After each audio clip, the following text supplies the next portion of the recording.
Pues es un placer que estén aquí. Como saben, hay varias lecturas que, bueno, ojalá que haya podido consultar. La primera son términos básicos para el análisis del especismo. La segunda es el fracaso de las respuestas al argumento de la superposición de especies. Y la tercera es del libro de Gary Francione, el principio de igual consideración. Bueno, si no pudieron consultar las lecturas, pues busquen en Google Analítica de la Liberación Animal y aparece un evento en Facebook. Bueno, entonces vamos a empezar un poco porque esto va a ser un poco largo.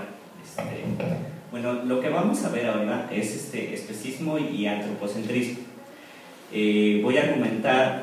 Vamos a argumentar que esto es la raíz del problema de toda la institución que ha oprimido sistemáticamente a los otros animales en circos, granjas peleteras, en antirrábicos, en infinidad de vejaciones que diariamente viven.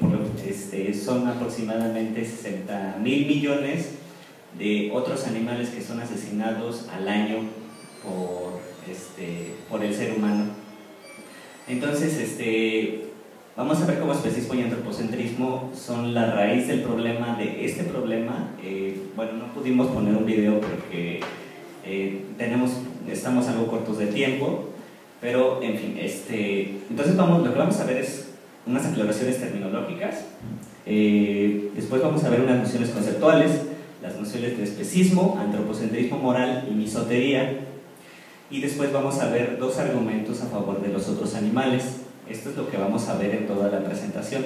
Si ustedes gustan, al final podemos proporcionarles un correo donde pueden mandar, donde pueden pedir la diapositiva.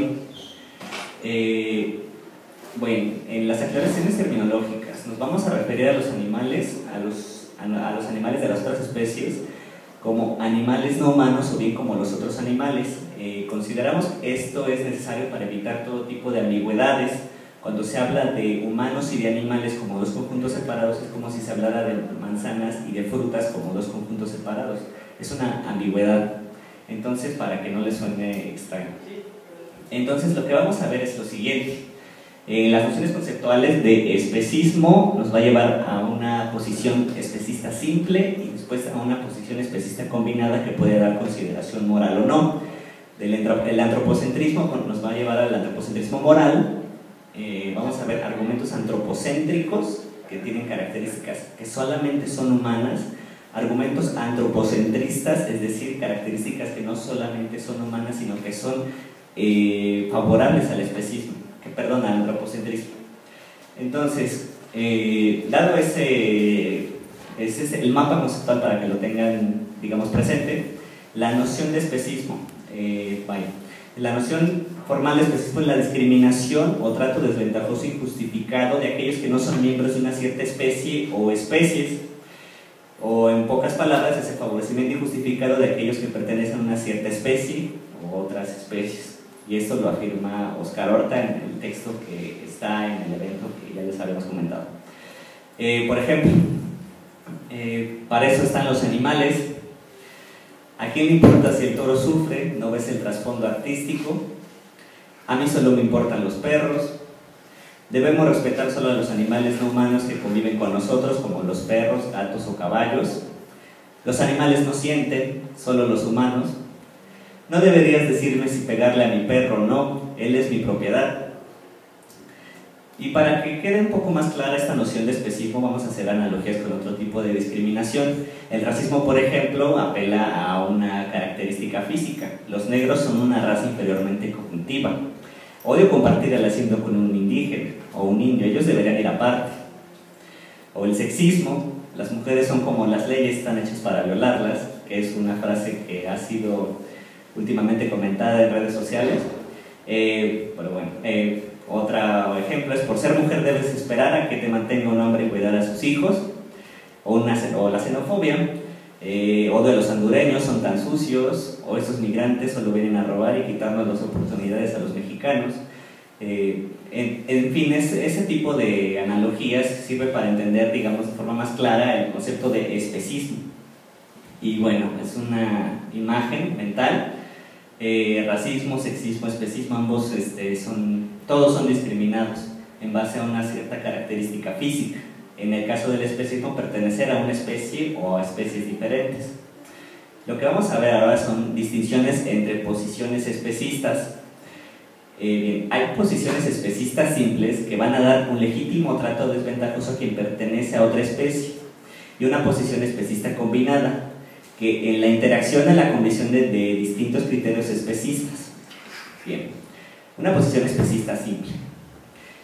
El siguiente es un ejemplo de una posición especista simple, pues solamente va a asumir que la pertenencia a la especie es la característica de consideración moral relevante. Por eso es simple, solamente se basa en la consideración de que alguien es de otra especie.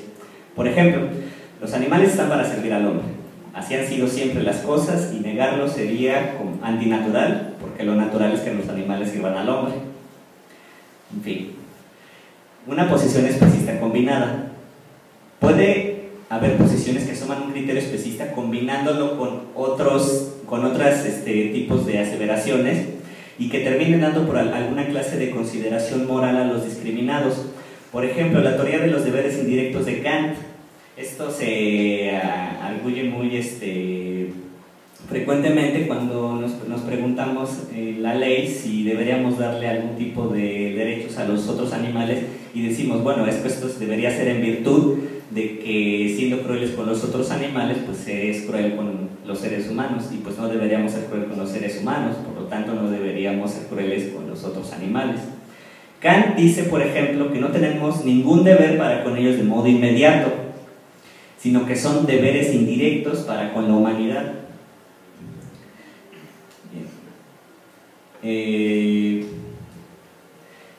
Otra cita del mismo Kant, pues, es que el hombre, al ejercer su compasión con los animales, pues es una forma de que a través de eso podemos tocar el corazón de un hombre, ¿vale? Y eso es una teoría de deberes indirectos.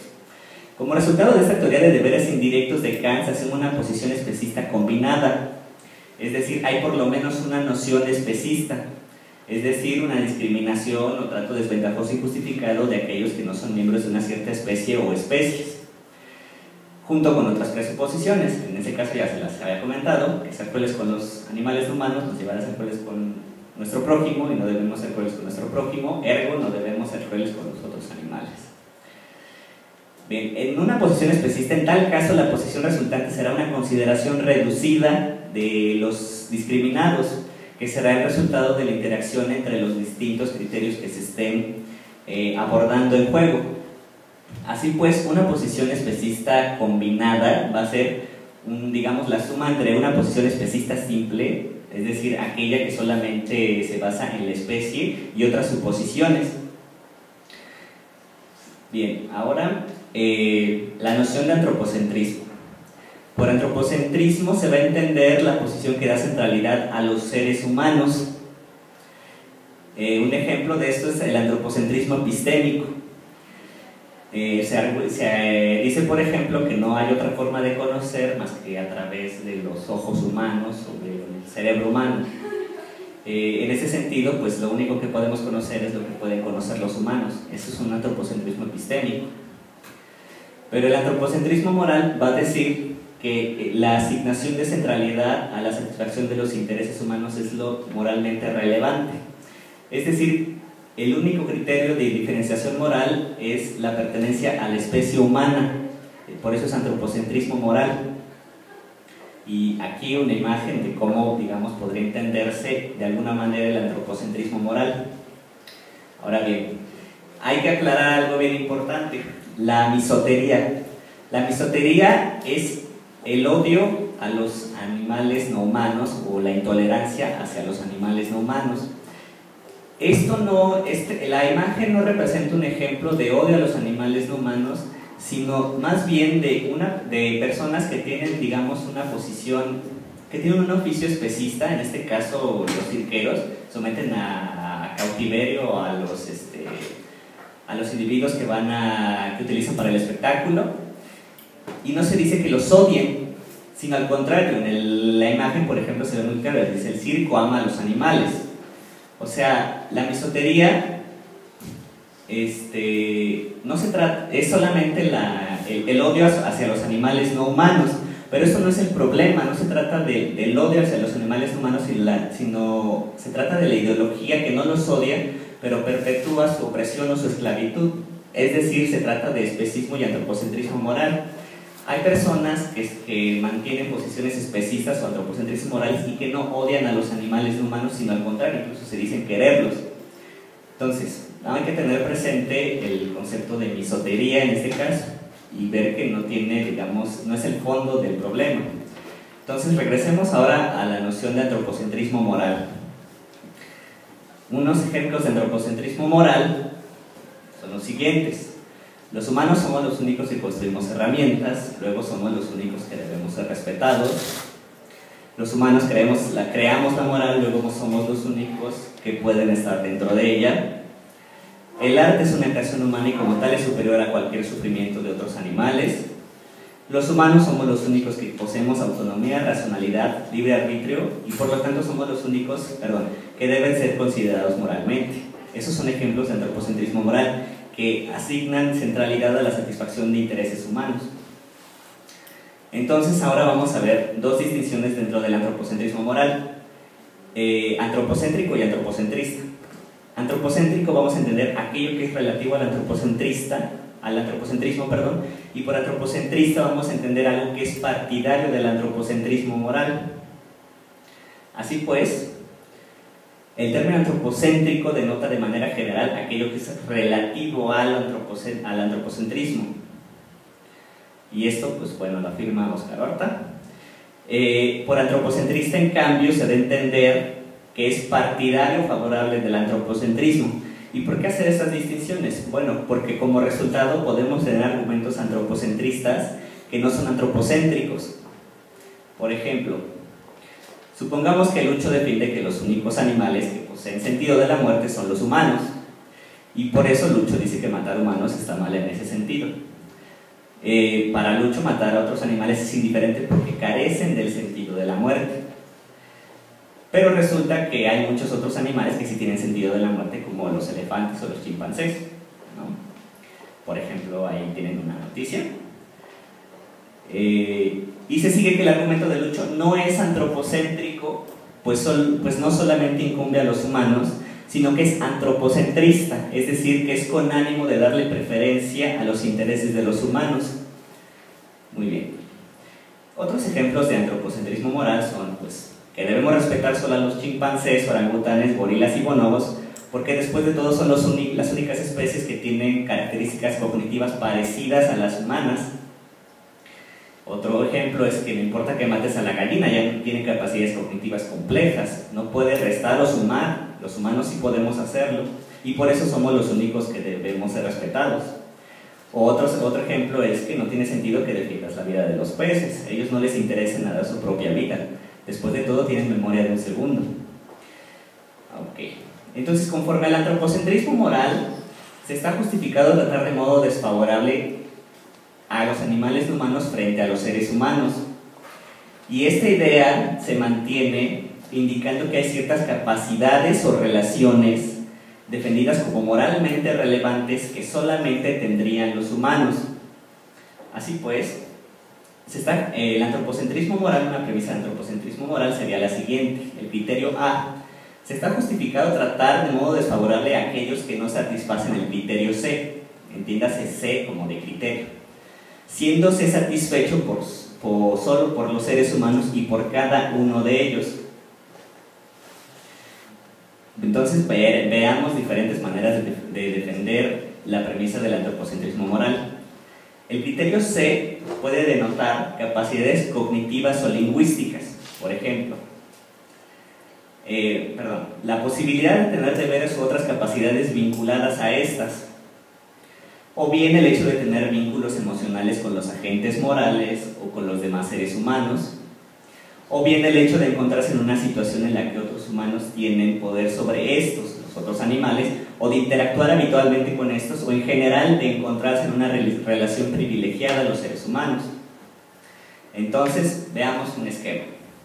Las defensas del antropocentrismo moral van a ir sobre capacidades cognitivas, tener deberes o capacidades vinculadas a estos, vínculos emocionales o una situación privilegiada.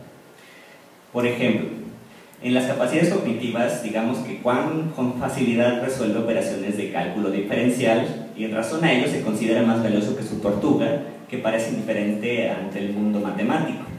Es un ejemplo de un antropocentrismo moral en capacidades cognitivas. En la posibilidad de tener deberes o capacidades vinculadas, pues digamos que solamente pueden tener derechos quienes pueden tener obligaciones. Los humanos somos los únicos que podemos tener obligaciones, luego somos los únicos que podemos tener derechos. Ese es un ejemplo de una posibilidad de tener capacidades o deberes vinculadas a estas. Vínculos emocionales con los agentes morales o con los humanos. Se dice, por ejemplo, que solamente tenemos obligaciones morales con quien tenemos un vínculo afectivo. Y alguien puede decir, pues solamente tengo vínculos afectivos con los otros humanos, luego, por lo tanto, solo tengo obligaciones con los otros humanos.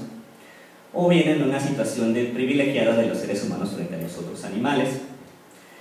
Se puede arguir, así hemos construido la sociedad, a base de explotar animales no humanos. No le haremos eso a uno de nuestra especie. Es una situación privilegiada o de poder frente a los otros animales. Entonces el antropocentrismo moral, en el antropocentrismo moral va a haber una definición comparativa. Aquí es preciso hacer un ejercicio de abstracción. Puede ser un poco complicado de entender, pero pues también tenemos la intención de no perder algún tipo de consistencia teórica. Entonces el criterio del antropocentrismo moral es una definición comparativa. El criterio dice que está justificado tratar de modo desfavorable a aquellos que no satisfacen el criterio C, siendo el criterio C satisfecho solo por los seres humanos y por cada uno de ellos. Así pues, se puede decir que se puede tratar bien a un animal no humano y mantener una actitud conforme al criterio A si comparativamente ese trato es peor, es decir, es comparativamente desfavorable en cualquier situación, porque el ser humano es el único que satisface el criterio C. Así pues, por ejemplo, supongamos que el criterio moralmente relevante que defiende Lucho es la capacidad de hacer sumas, y según él, todos los humanos poseen esa capacidad frente a los perros, en cuyo caso ninguno de ellos puede hacerlo. Ese es el criterio C, hacer sumas. Eso significa que Lucho otorgará preferencia a cualquier humano frente a su perro en cualquier situación idéntica, aún aprecie a su perro. Por eso es una definición comparativa. Entonces, ahora, viendo ya un poco más las nociones de antropocentrismo moral y de especismo, vamos a hacer algunos cuestionamientos. El antropocentrismo moral puede apelar a características humanas, solamente puede apelar a características humanas. ¿Puede el antropocentrismo moral, por lo tanto, ser antropocéntrico? Veremos a continuación que toda forma de defender el antropocentrismo moral es un fracaso, porque el criterio A no puede apelar a características que posean todos los humanos. Como consecuencia de esto, el antropocentrismo moral solamente será antropocentrista, es decir, será partidario al antropocentrismo, más no será antropocéntrico, es decir, que solamente apela a características que poseen todos los humanos. Así pues, lo que vamos a hacer ahora es presentar el argumento de los casos marginales o de la superposición de especies. Este argumento se encuentra digamos, antecedente contemporáneo en Jan Arveson, On a Case for Animal Rights, en la revista The Monist en 1987. Ese hombre es Jan Arveson. Entonces, ahora, estos argumentos son contra el especismo y el antropocentrismo moral.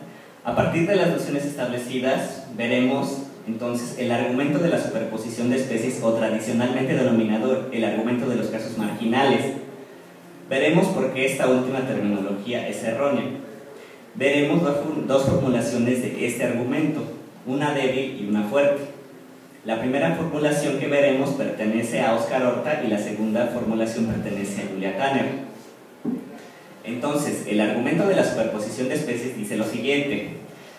En uno tenemos, está justificado tratar de modo desfavorable a quienes no satisfacen el criterio C. Esto es la premisa del antropocentrismo moral. Pero en A2 tenemos, está justificado tratar de modo desfavorable a los animales no humanos sintientes que no satisfacen el criterio C. Nuevamente, esto es antropocentrismo moral. Sin embargo, tenemos que decir que está justificado discriminar también a los seres humanos sintientes que no satisfacen el criterio C. Por ejemplo, capacidades cognitivas. Estamos justificados tratar de modo desfavorable a quienes no poseen racionalidad, autonomía, libre arbitrio y voluntad, por ejemplo. Los animales no humanos no poseen racionalidad, autonomía, libertad y voluntad. Pero resulta que recién nacidos, seniles avanzados, discapacitados mentales y muchos otros humanos no poseen RAL y por lo tanto estamos justificados en tratar de modo desfavorable a los animales no humanos y a aquellos humanos que no posean racionalidad, autonomía, voluntad y libertad. Eso es lo que tendría que aceptar el antropocentrista moral en caso de ser consistente con su argumento. Entonces hay que tener bien claro qué es lo que está tratando de hacer este argumento. El objetivo del argumento es mostrar que existe una inconsistencia entre el trato que sufren los animales no humanos y el trato que se les da a los humanos en virtud de su sola pertenencia a la especie. Muestra que la pertenencia a la especie es un criterio injustificado a todas luces y muestra que no puede ser verdad que discriminemos a otros animales apelando a características de algún tipo que son físicas sin que hagamos lo mismo con aquellos humanos que carecen de esas características que son físicas. Así pues, el antropocentrista moral se va a tener que defender y entonces va a apelar a aquellas, las defensas del antropocentrismo moral van a ser tres. A continuación veremos algunas. Ya son aquellas que no llegan a valorar realmente lo que el argumento plantea, aquellas que no aceptan la crítica planteada por el argumento y que intentan demostrar un modo en el que es posible que la superposición de especies resulte irrelevante desde un punto de vista moral, y aquellas que aceptan el hecho de que sus criterios excluyen también a un determinado número de seres humanos, pero que buscan ante esto dar alguna razón para que ningún ser humano reciba un trato desfavorable. Es decir, sí, todos los que son racionales, con autonomía y voluntad, los que carecen de esas características se pueden discriminar, y hay muchos humanos que se pueden discriminar, pero no les vamos a hacer eso a esos humanos. Eso es lo que estaría diciendo el punto 3. Así pues, en el texto, que si tuvieron la oportunidad de consultarlo, se analizan a profundidad más los argumentos, las defensas del antropocentrismo moral. Una muy común es un argumento circular. Por ejemplo, la cita dice: incluso aunque debiésemos pensar que es un asunto menos grave matar a un ser humano que carezca de la inteligencia de un cerdo, ahí está la premisa del antropocentrismo moral. Incluso de un cerdo, que matar a un adulto a un niño pequeño con una inteligencia normal, y aquí viene la apelación, sería difícil aceptar la conclusión de que ello sería algo menos grave que matar a un cerdo. Pero cuando nosotros preguntamos por qué es menos grave, pues entonces el antropocentrista moral va a tener que decir, pues porque así parece. O sea, es un argumento que le da puros círculos a su respuesta. Y eso lo afirma de Van Philip en The Moral Basis of Vegetarianism. Y bueno, como ya dijimos, esto presupone el argumento antropocentrista, por lo que es una respuesta inválida, es una petición de principio. Lo que yo quiero demostrar ya lo tengo desde antes en mis premisas. Entonces, otro tipo de argumentos es la apelación a la incertidumbre. Robert Nozick, en Anarquía, Estado y Utopía, para zafarse de este problema, tiene que hacer una formulación más o menos así. Dice que, no debería inferirse mucho de que no tengamos actualmente una teoría de la importancia moral de la pertenencia a la especie, porque nadie ha dedicado mucho tiempo a intentar formularla porque el tema no ha parecido apremiante. Es decir, existe una posibilidad de que haya una respuesta contra la pertenencia a la especie. Y dice, no la tenemos, pero no parece muy relevante. Sin embargo, el hecho de que no tengas esa respuesta no quiere decir que el hecho de que sea posible una respuesta no quiere decir que la tengas. En ese sentido, que digamos, ¿será posible algún día que las matemáticas estén equivocadas? Bueno, el hecho de que sea posible o que consideres posible no quiere decir que las matemáticas de hecho sean falsas, ¿no? Tener una respuesta no es lo mismo que el potencial de tener una respuesta. Eso es lo que está diciendo Nozick. Otras personas pues intentan desviar la cuestión. Por ejemplo, en algunos animales son más iguales que otros animales, como alguna vez dijo George Orwell en El Rebelión en la Granja. Dice, se considera ofensivo que los seres humanos que no satisfacen los criterios propuestos por el antropocentrismo moral puedan utilizarse como animales de consumo o se les puede explotar igual que a los otros animales. Pero lo que en realidad no está entendiendo este tipo de respuesta es que el argumento de la superposición de especies no dice que debamos tratar igual a los animales que están ahora en los mataderos, por ejemplo, que a los humanos que carecen de ciertas capacidades cognitivas. Lo que está afirmando es que no se debe de tratar así a nadie. Eso es lo que está tratando de hacer el argumento de la superposición de especies. Por lo tanto, es como una forma de desviar la cuestión. Ahora bien, el proponente, digamos, contemporáneo del argumento, Jan Arveson, tenía un argumento más o menos así. Dice, no hemos de considerar moralmente relevante a quienes podemos utilizar y nos interesa utilizar, es decir, una cuestión práctica.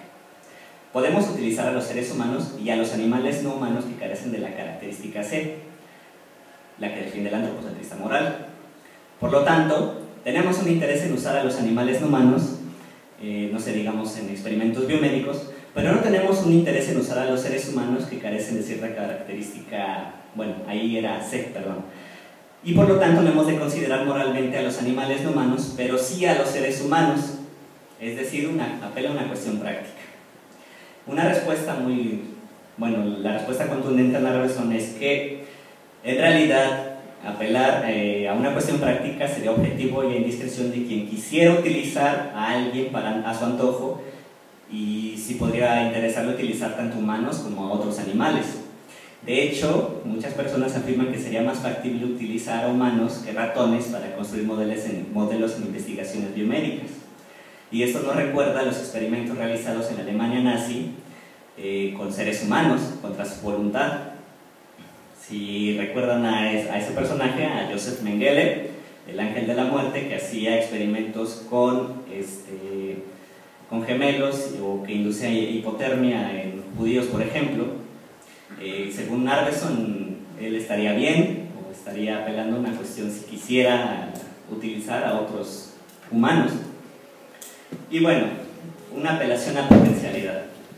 El argumento de la potencialidad se utiliza mucho para sostener que los animales no humanos no deben ser respetados porque solamente los seres humanos poseen algún cierto tipo de características o capacidades intelectuales o el potencial de tenerlas, lo cual sucedería, por ejemplo, en el caso de los niños y niñas de corta edad. Pero bueno, hay por lo menos tres respuestas contundentes contra este tipo de argumento. Tener una capacidad no es lo mismo que tener el potencial de tener esa capacidad.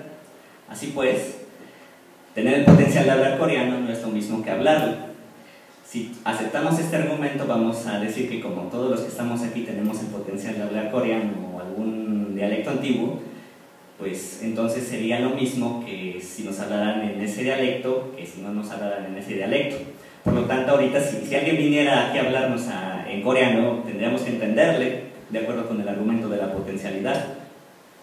Y bueno, otra respuesta es que el argumento no protege a quienes no tengan ese potencial. Desgraciadamente hay muchos niños que son terminales, es decir, que el argumento de la potencialidad estaría de acuerdo en utilizar a esos niños para sus propósitos. Y bueno, una última respuesta es que el argumento ofrece protección a cosas sin intereses. Le tendrías que dar la misma consideración a embriones o cigotos que a cualquiera de nosotros que estamos aquí, lo cual parece muy contraintuitivo. Entonces parece ser que esas respuestas son suficientes para echar por la borda el argumento de la potencialidad. Ahora lo que vamos a ver es una formulación de Julia Tander. La que acabamos de ver es una formulación de Oscar Ork. En el argumento de los casos marginales hay dos versiones, la versión débil y la versión fuerte. Esta va a ser la versión débil. A ver, entiéndase por humanos marginales aquellos que carecen de las capacidades cognitivas, como infantes, recién nacidos, discapacitados mentales, en niveles avanzados, etc. El término no pretende ser ofensivo, sino que las personas que se dicen a favor del antropocentrismo moral Dicen que los humanos que carecen de las características C son marginales a la especie. Estamos utilizando la misma terminología que ellos utilizan. No es que digamos que hay humanos marginales que deberían no ser considerados, al contrario. Aquí vamos a tener que leer el argumento. Vean, esta es la versión débil. Dice, en 1, si una capacidad o capacidades como la racionalidad, entre otras, es necesaria para la consideración moral, entonces los animales no humanos no son moralmente considerados. Sin embargo, tampoco lo serían los humanos marginales que carecieran de esa capacidad. En 2 tenemos, los humanos marginales pueden ser moralmente considerados a pesar del hecho de que carezcan de racionalidad, entre otras cosas.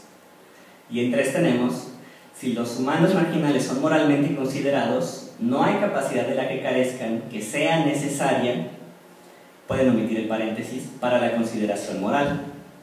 Tiene que existir otra capacidad que también sea suficiente para la consideración moral de los humanos marginales. Y en 4 tenemos, muchos animales no humanos son similares a aquellos humanos marginales que se consideran moralmente. Por lo tanto, tenemos que decir que si los humanos marginales son moralmente considerados, por lo que son animales relevantemente similares, si los no humanos no son moralmente considerados, entonces tampoco lo serían los humanos marginales. Esta es la versión débil del argumento de los casos marginales. Es una versión débil porque deja abierta la consideración moral de los humanos marginales. Por ejemplo, en Platón, en la República, Trasímaco es un personaje que habla sobre en la consideración moral solamente tendrían que estar aquellos más fuertes. Él no tendría reparo en decir que los humanos marginales no son fuertes y por lo tanto no deberían ser considerados. Por eso es un argumento débil, porque deja abierto si los humanos marginales tienen consideración moral o no. Se puede interpretar. Pero vean, incluso aquellas personas que buscan negar la consideración moral de los animales no humanos tienen que enfrentarse con un dilema de acuerdo con este argumento. O bien tienen que negar que los humanos marginales son moralmente considerados, o que los animales no humanos también son moralmente considerados. O tienes de dos, o discriminas a unos o incluyes a todos. Eso es a lo que se tienen que enfrentar los opositores al argumento de los casos marginales. Algunos filósofos incluso tienen que morder la bala, como se le dice coloquialmente, y admiten que los humanos marginales no son moralmente considerados. Por ejemplo, Frey sostiene que el argumento muestra que los experimentos en humanos marginales son permisibles porque carecen de estatus moral. O sea que para él, entonces, si lo llevamos al extremo, Joseph Mengele tenía razón. Y ya Narveson, el proponente contemporáneo del argumento, incluso llega a decir que los humanos marginales son como cosas de las que se puede disponer de ellas porque no satisfacen el criterio del antropocentrismo moral. Entonces vean esto, incluso el hecho de que algunos filósofos se hayan visto obligados a admitir que los humanos marginales no tienen estatus moral muestra la fuerza del argumento incluso en esta versión débil. Tan pronto como tienen que tomar una actitud consistente, se las ven con ese dilema, o tienen que negar que algunos son discriminados o que todos tenemos que estar dentro de la consideración moral. Entonces, ahora veamos. La versión fuerte dice, tenemos que leer el argumento. Si una capacidades, como la agencia moral, entre otras, es necesaria para la consideración moral, entonces los animales no humanos no son moralmente considerados, pero tampoco lo son aquellos humanos marginales que carezcan de esa capacidad. En 2 tenemos, los humanos marginales son moralmente considerados a pesar del hecho de que carezcan de agencia racional, entre otras cosas. En 3 tenemos, los humanos marginales son moralmente considerados, por tanto, no hay capacidad de la que carezcan que sea necesaria, pueden omitir el paréntesis, y debe haber otra capacidad que también sea suficiente para la consideración moral. En 4 tenemos, algunos animales no humanos son similares a aquellos humanos marginales que son moralmente considerados. Por lo tanto, la conclusión del argumento fuerte es que, dado que los humanos marginales son moralmente considerados de manera relevante y similarmente, los animales no humanos también son moralmente considerados. Bien, es una versión fuerte este argumento porque no deja abierta la consideración moral de los humanos marginales, sino que la toma de entrada. Es decir, que no deja espacio a trasímaco de decir que la ética es de los más fuertes, sino que admite que los humanos marginales y los otros animales tienen que tener algún tipo de estatus moral. Así pues, el problema con el argumento, con esta versión fuerte, es que necesitamos algunos argumentos extras para poder demostrar que los humanos marginales tienen consideración moral directa. Y eso, por ejemplo, es todo el libro, todo Beyond Purpose de Evelyn Plújar, es la empresa por tratar de demostrar que los humanos marginales son moralmente considerados y por lo tanto los animales no humanos son moralmente considerados. Entonces, veamos más o menos cómo va la formulación de Julia Tanner. Hay una versión débil y una versión fuerte del argumento de los casos marginales. Es una versión débil porque deja abierta la cuestión de tanto humanos marginales como animales no humanos pueden no ser considerados moralmente. Y la versión fuerte es una consideración moralmente de los humanos marginales y por ende una consideración directa de los animales no humanos. Así pues, veamos algo muy rápido. Argumento de los casos marginales. Esta terminología sugiere que existe una centralidad con respecto a seres de su especie. Es decir, aquellos que tienen ciertas capacidades cognitivas complejas serían el centro de la especie. Por ende, cuando se apela a casos marginales, se apela a la marginalidad de la especie. Pero eso es falso. Precisamente el argumento muestra que no existen tales cosas como la centralidad de la especie ni capacidades que solamente posee una especie. Por ello es mejor la denominación argumento de la superposición de especies, aunque la otra sea con la que más se conoce. De hecho, es de notar que Jan Arveson, quien fue el proponente contemporáneo del argumento, pues utilizó esta terminología, también en el nombre, como intentando tirar el argumento. Hay una centralidad de la especie y hay humanos marginales. Así pues, es el argumento de la superposición de especies. Ahora veamos una versión gráfica del argumento. Llámese la posición de determinadas capacidades o relaciones, el criterio C, a ese círculo. El antropocentrismo moral nos dice. A ver, bueno, ¿sí se ve? Sí. ¿Sí? Okay. Bueno, que la posición de determinadas capacidades o relaciones, el criterio C, dentro de ese círculo solamente están los animales humanos y afuera están todos los otros individuos animales. Pero el argumento de la superposición de especies objeta que no es cierto, que dentro del criterio C sí, evidentemente están los animales humanos, pero también afuera están los animales humanos y otros individuos animales. Ese es el argumento de la superposición de especies, digamos, en forma gráfica. Por lo tanto, sería mejor considerar no un criterio de determinadas capacidades o relaciones, sino la capacidad de sufrir y disfrutar como el círculo de inclusión más amplio para tener un mundo más incluyente, en donde tanto animales humanos como otros individuos animales con la capacidad de sufrir y disfrutar sean considerados moralmente. Y bueno, en relación con la exposición gráfica, con esta última imagen, vamos a ver lo siguiente. Bien, ¿cómo podemos ampliar el círculo de consideración? ¿Qué es un interés? ¿Cuál es el argumento de la igual consideración? ¿Cómo podemos aplicarlo a intereses? Y sin embargo, al final, después de todo esto, veremos cómo apenas esto es el comienzo de cualquier teoría ética que pretende incluir a los humanos y a otros animales. Pero antes tenemos que hacer un repaso. Bien, hay muchísimos criterios para reconocer en alguien que es sintiente. El que aquí vamos a analizar es el criterio del comportamiento. ¿Qué se entiende por sintiencia o por ser sintiente? Es la capacidad de ser afectado positiva o negativamente. es la capacidad de tener experiencias y no se trata de reaccionar como máquina frente a un botón. Sintiencia es la capacidad de sentir, es algo diferente. Llámese la capacidad de recibir estímulos y reaccionar conscientemente, es decir, experimentar algo desde dentro. Eso es lo que entenderíamos por sintiencia. Así pues, como ellos, por ejemplo, que tienen experiencias subjetivas, o como él que tiene experiencias, o como ellos dos, o como el cuervo que está echando piedras en su vaso, o como él que está utilizando una herramienta. Entonces, el criterio para reconocer en alguien que es sintiente, el criterio de comportamiento. Bien, hay ejemplos de comportamiento específico mostrado por animales no humanos. Bien, para esos seres se comportan en modos complejos, es decir, no en situaciones donde pueden experimentar sufrimiento o disfrute. No solamente en esas situaciones, se comportan en un modo muy complejo.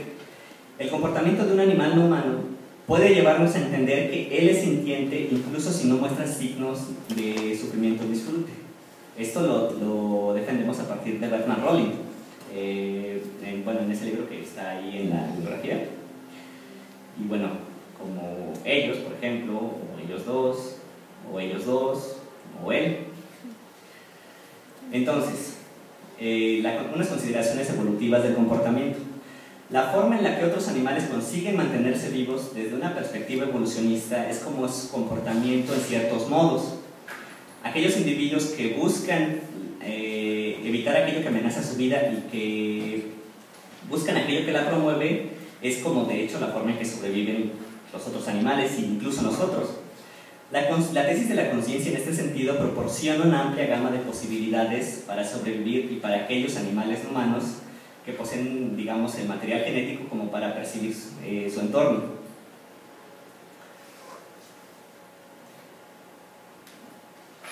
Entonces, la manera de apoyar la tesis de la conciencia es que lo que sucede a través de esto es la motivación. Las experiencias positivas o negativas motivan a sujetos a reaccionar favorable o desfavorablemente a aquello que les es provechoso. Y este tipo de reacción, de motivación a experiencias positivas o negativas, no podría existir en criaturas que carezcan del tipo de motivación hecha posible por la capacidad de ser consciente. En ese sentido es como tenemos el criterio de comportamiento como la base, digamos, para determinar que alguien es consciente. Y bueno, nos referimos al estudio de indicadores de dolor en crustáceos. Y bueno, apelamos a este criterio porque si alguien de aquí convive con algún otro animal que no sea de su especie, pues sabrá que tienen un comportamiento más o menos complejo, que pueden entablar relaciones ustedes con él. Y bueno, esto, como les decimos, es un repaso. Si necesitan más bibliografía, pueden consultar todo eso, y en especial estos libros.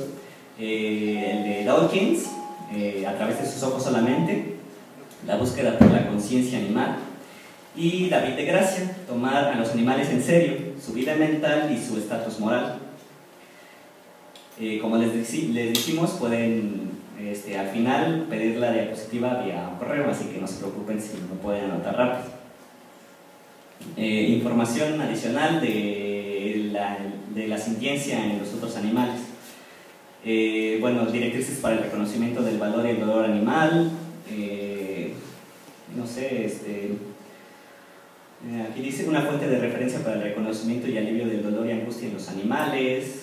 Y, en fin, infinidad de fuentes que pueden consultarse para pues, realmente apoyar esta tesis de que los otros animales realmente sienten, ¿no?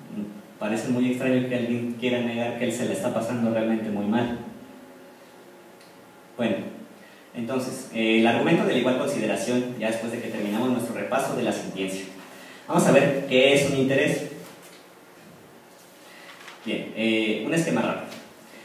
Vamos a ver que tener un interés, a la izquierda tenemos que alguien tiene un interés en algo, vamos a llamarlo un interés referencial, y ese interés lo tiene si ese alguien lo quiere, lo prefiere o se preocupa de ese algo. Tener un interés en algo algo es el interés de alguien si ese algo tiene o puede tener un efecto positivo en su bien, su bienestar, su plenitud. Eso le vamos a llamar un interés de bienestar. Y hay una reformulación de Steve Saponsis que habla de eso, hay una reformulación que incluye a los dos criterios de interés preferencial e interés de bienestar. Alguien tiene un interés en algo, si ese algo podría afectar los sentimientos o el bienestar de ese alguien.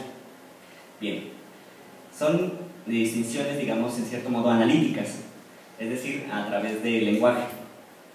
Que alguien tiene un interés en algo es una primera distinción, y que algo es el interés de alguien. Alguien tiene un interés en algo. Tener un interés en algo, por ejemplo, conseguir una pelota, es entendido si alguien lo quiere, lo prefiere o se preocupa de ese algo. Esta forma, de acuerdo a Tom Regal, puede ser llamada intereses preferenciales. Ahí está la traducción. Ejemplos. Lucho tiene interés en su pelota si se preocupa por encontrarla. A Jorgito el perrito le interesan las cosas dulces y las prefiere por encima de las insípidas. A Chocolatina le interesan los paseos en el parque ya que quiere ir en todo momento. Y bueno, como ellos puede decirse, tienen un interés en sufrir si se preocupan por, digamos, tenerlo. O como él, ¿no? Tiene un interés en su peluche, por ejemplo. Entonces, la segunda distinción, algo, de que sea la comida, es generalmente entendido como estando en los intereses de alguien. Algo es el interés de alguien o algo está en los intereses de alguien si ese algo tiene o puede tener un efecto positivo en el bien del individuo, su bienestar, welfare, o su plenitud, well-being. La traducción no es muy exacta porque es difícil encontrar la diferencia entre welfare y well-being en la lengua inglesa, pero vaya, así más o menos es como lo identifica Tom Regan. Esta segunda distinción puede ser usada como interés de bienestar, o sea, welfare interest. Por ejemplo, la comida es el interés de Joy porque le hace muy feliz. Los llanos largos y planos son un interés de Lucho porque puede ejercitarse y eso le hace bien. La vida de Jorgito es en su interés, ya que es en su bienestar continuar vivo. Por ejemplo, ahí tienen a Lucho con unos pollitos, o tienen a Jorgito comiendo espagueti, por ejemplo. Intereses, ¿no? Entonces puede ser conveniente, digamos, usar el término general intereses para cubrir ambos casos de interés. Cualquiera de los dos tipos puede ser utilizado para referirse a una situación donde alguien tiene un interés. Bueno, y la formulación que les decíamos, Saponsis ha hecho una reformulación, digamos, más formal, y de acuerdo con él, tener un interés en algo puede ser entendido de este modo. Bueno, ahí está la fórmula y les pongo un ejemplo. No sé, Samuel tiene un interés en caminar, si ese sí y solo sí, caminar podría afectar los sentimientos o el bienestar de Samuel. Ahí es como podrían aplicar la fórmula que da Saponsis. Y bueno, esto lo sostienen Moral Reason and Animals, pero bueno. Entonces, algo que es bien interesante y que va a ser muy importante es que a partir de la noción de intereses vamos a tener lo siguiente, que es condición suficiente, o sea que es suficiente que alguien sea afectado positivo o negativamente, o tenga sentimientos, o pueda verse comprometido su bienestar para que pueda tener intereses. Es suficiente con que cualquiera de esas cosas suceda para que alguien pueda tener intereses. En ese sentido, vamos a ir construyendo el argumento. Primero tenemos que los otros individuos animales sienten, luego que tienen intereses. Ahora vamos a ver el argumento de igual consideración y luego vamos a ver cómo ese argumento se puede aplicar a los intereses. Vamos a tener que el argumento de igual consideración, que está en la lectura de Francione, en Introducción a los Derechos Animales, tu hijo o tu perro, primero es un principio formal. Es decir, indica que tenemos que tratar casos iguales de modo parecido, pero no indica su contenido. Segundo, es un componente necesario de cualquier teoría ética. Cualquier teoría que rechace este principio es inaceptable. Y el principio de igual consideración no necesariamente conduce a tratar a todos como iguales o como lo mismo a todos los efectos posibles. Y hay que decirlo muy bien, este principio lo introduce en la arena moral Peter Singer por primera vez en el libro de Liberación Animal. Muchas personas no están de acuerdo con Peter Singer, pero pues vaya, hay que darle el crédito porque él realmente fue el que introdujo este principio. Bien, entonces el argumento de igual consideración, como les decíamos, es un principio formal. Indica que tenemos que tratar casos iguales de igual modo, pero no indica su contenido. O sea, no dice que debamos considerar algún beneficio o que debamos considerar alguno, con excepción de la igual consideración, por eso es formal. Por ejemplo, supongamos que Lucho y Toñito son encarcelados por vender sustancias adictivas, ¿no? Lucho vendió 500 kilogramos de marihuana y Toñito vendió solo 100 kilogramos de marihuana. Esto implicaría, por ejemplo, que a Lucho le dieran más castigo que a Toñito. Pero si de repente se empieza a decir que le damos a dar más castigo a Toñito, que solamente vendió 100 kilogramos de marihuana, porque es homosexual, entonces él puede protestar en virtud de que esa razón, ser homosexual, no guarda ninguna relación con su caso, o sea, vender sustancias ilegales. Ahí tienen el principio de igual consideración en modo formal. Dice, trata casos iguales de modo parecido, pero no dice qué tipo de casos. Esto se puede aplicar en muchísimos otros casos más. En 2, el argumento de igual consideración no necesariamente conduce a tratar a todos como iguales o como lo mismo a todos los efectos. Esto es, que cualquiera de los casos son iguales solo en cuanto son parecidos para algún objetivo particular. Es decir, lo que pide el argumento de igual consideración es que se les trate del mismo modo con respecto a una particular similitud. Por ejemplo, supongamos que Lucho y Toñito tienen deseos de tocar en una orquesta sinfónica. Si Lucho tiene más talento que Toñito, pues esa es una muy buena razón para darle el puesto a él sobre Toñito. O por ejemplo, supongamos que Toñito es un genio matemático y desea ser catedrático del MIT, por decir algo.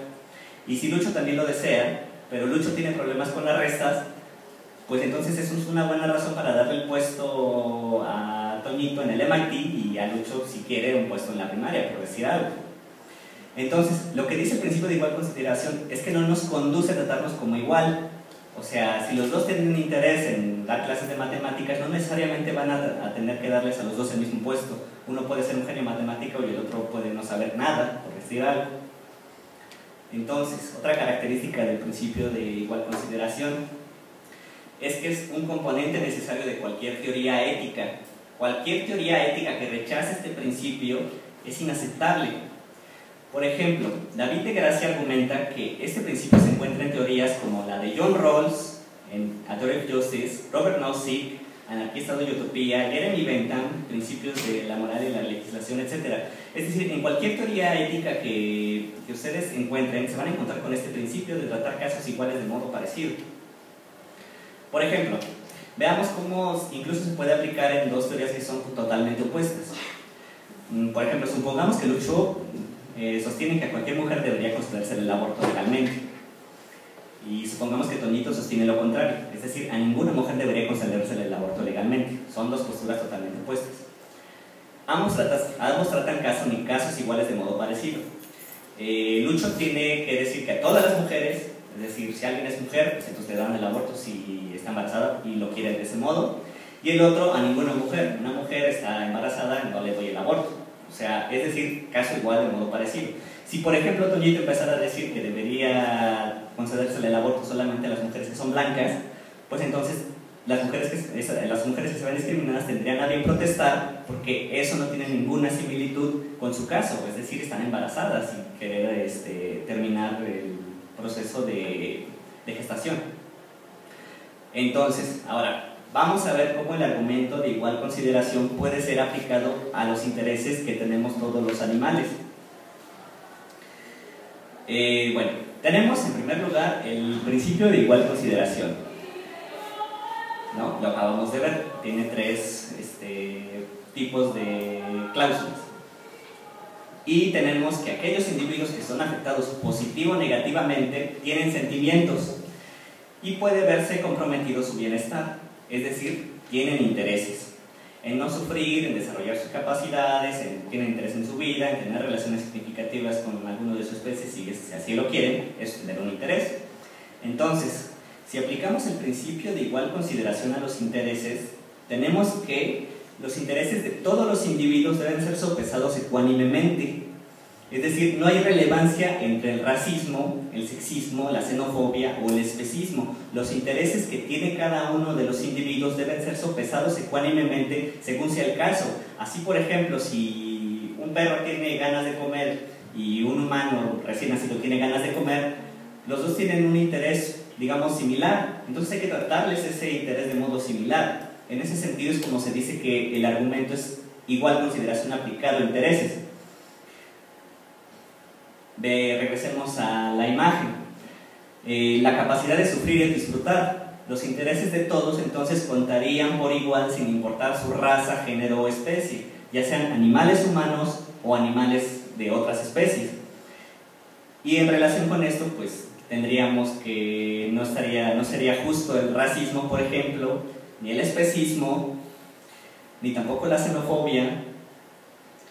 Y bueno, entonces hay una lectura secundaria que está en el paquete de lecturas de Robert Gardner, y él se queja del principio de igual consideración de la siguiente forma. Dice, ok, bueno, es un principio formal, por lo tanto no lo puedes utilizar para argumentarle a alguien en una discusión, por ejemplo. Y ya vimos que sí, en efecto, es un principio formal, pero si ese principio formal lo aplicamos a los intereses, pues entonces tenemos un argumento que se puede utilizar en forma sustantiva. Y la segunda queja de Robert Gardner en Animal Ethics es que pues no sabemos qué es un interés, lo damos por sentado. Pero ya vimos que ser sintiente, tener experiencias positivas o negativas y ser afectado de cierto modo, pues es una condición necesaria para que alguien tenga un interés. Entonces, este principio de igual consideración puede ser aplicado en este modo, pero el principio de igual consideración representa el inicio de cualquier teoría ética que considere por igual los intereses de todos, sin importar la especie, raza, género o sexo. Por ejemplo, los deontologistas como Tom Regan o Gary Francione van a decir que este argumento es un principio que impone normas que son inalienables para cualquier individuo. El consecuencialismo va a decir que este principio debe ser interpretado como la forma de obtener las mejores consecuencias. Y el igualitarismo considera que este argumento debe entenderse como la forma de obtener las mejores condiciones de imparcialidad posibles. Así pues, bueno, pues ya estamos concluyendo la presentación y bueno, esa es la bibliografía primaria, está por acá. Todo esto pues lo tuvimos que consultar para hacerle la exposición o digamos el esbozo que acabamos de ver, y la bibliografía secundaria consultada que es sobre la sintiencia de los animales no humanos. Y bueno, pues es todo por mi parte.